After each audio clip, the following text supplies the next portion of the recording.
રાધનપુર નગરપાલિકાની ચૂંટણીમાં લઈને મોટા સમાચાર. કોંગ્રેસમાં મોટું ભંગાણ. રાધનપુર નગરપાલિકા વોર્ડ નંબર 1ના પૂર્વ નગરસેવકો ગણેશભાઈ ઠાકોર અને કલીબેન ઠાકોર કોંગ્રેસની રામરામ કરી જોડાયા ભાજપમાં. રાધનપુર નગરપાલિકાના વોર્ડ નંબર 1ના પૂર્વ નગરસેવકોએ કોંગ્રેસની રામરામ કરી જોડાયા ભાજપમાં. વોર્ડ નંબર 1ના કોંગ્રેસનો ગઢ ગણાતા ભાજપે પાડ્યું ગાબડું. રાધનપુરના ધારાસભ્ય લવિંગજી સોલંકી અને રાધનપુર શહેર ભાજપ પ્રમુખ રાજુભાઈ ઠક્કર પેટ્રોલ પંપની ઉપસ્થિતિમાં જોડાયા ભાજપમાં. ઠાકોર કલીબેન ભુરાભાઈ અને ઠાકોર ગણેશજી ડાયાજી ઠાકોર જોડાયા ભારતીય જનતા પાર્ટીના. વર્ષોથી કોંગ્રેસ સાથે રહી કોંગ્રેસ કરતા હતા કામ, કોંગ્રેસ અન્યાય કરતા ભારતીય જનતા પાર્ટીમાં જોડાઈ ખેસ ધારણ કર્યો. મોટી સંખ્યામાં સમર્થકો સાથે ભારતીય જનતા પાર્ટીમાં જોડાતા કોંગ્રેસની છાવણીમાં ચિંતાનો માહોલ છવાયો. કોંગ્રેસ છોડી અને ભાજપમાં જોડાણા રાધનપુરની અંદર વિકાસના કામો જે અટકેલા પડ્યા હતા એના માટે કરી અને ભારતીય જનતા પાર્ટી અમે પસંદ કરી છે. અને આખી પેનલ નહીં, આખી એકથી કરી 7 વોર્ડથી એકથી કરી 7 વોર્ડ સુધી તમામ પેનલો જીતશે ભારતીય જનતા પાર્ટી. તમારું નામ? મારું નામ ગણેશભાઈ ડાયાભાઈ ઠાકોર. ચૂંટણીની છેલ્લી ઘડી ફોર્મ ભરવાની અને કોંગ્રેસના ગઢમાં ધારાસભ્ય બન્યા પછી પ્રથમ નગરપાલિકા લડાવી રહ્યા છો, ત્યારે મોટો ગાબડો રાધનપુર શહેર ભાજપ પ્રમુખ અને ધારાસભ્ય દ્વારા પાડવામાં આવે છે. શું કહેવા માંગો?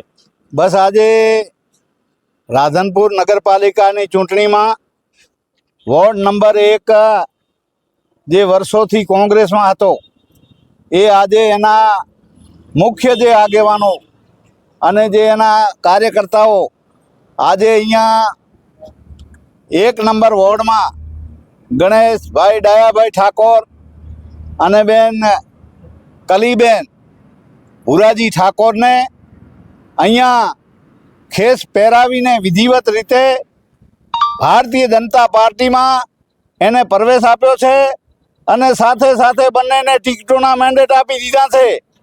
એટલે 100% આખી રાધનપુર નગરપાલિકા 1 થી 7 વોર્ડમાં અમે બહુમતીથી જીતવાના છીએ. અને આ દરેક પ્રજાના સાથ સહકારથી આ વખતે રાધનપુર નગરપાલિકા 101% ભારતીય જનતા પાર્ટી બનવાની છે. કેમ કે કોંગ્રેસ 10 વર્ષ રાજ કર્યું પણ લોકોના કોઈ વિકાસના કાર્ય કર્યા નથી. જ્યારે મેં 2 વર્ષમાં ધારાસભ્ય તરીકે એ રાધનપુરને રાણકપુરથી પાઇપ નાખીને મીઠું પાણી આપવાની અલગ ફિલ્ટર પ્લાન્ટ બનાવીને ખાતરી આપી છે. એ ભારતીય જનતા પાર્ટીએ ખાતરી આપી છે 100% રાધનપુરને 60 વર્ષમાં પાણી નહીં મળ્યું એ પાણી આપવાનું છે. એ રોડ રસ્તાની વાત હોય, ગટરની વાત હોય, એટલે આખું નગર એ ભાજપમય બની ગયું છે. એટલે 100% ધારે આલામ ભારતીય જનતા પાર્ટીની નગરપાલિકા લાવવાની છે અને રાધનપુરને રૂડો રળિયામણું બનાવવાનું છે. એવી વાત સાથે આ આખા કોંગ્રેસના કાર્યકર આખા 1 નંબર વોર્ડના એ કાર્યકર આવીને ભારતીય જનતા પાર્ટીમાં ભર્યા. બોલો ભારત માતા કી જય.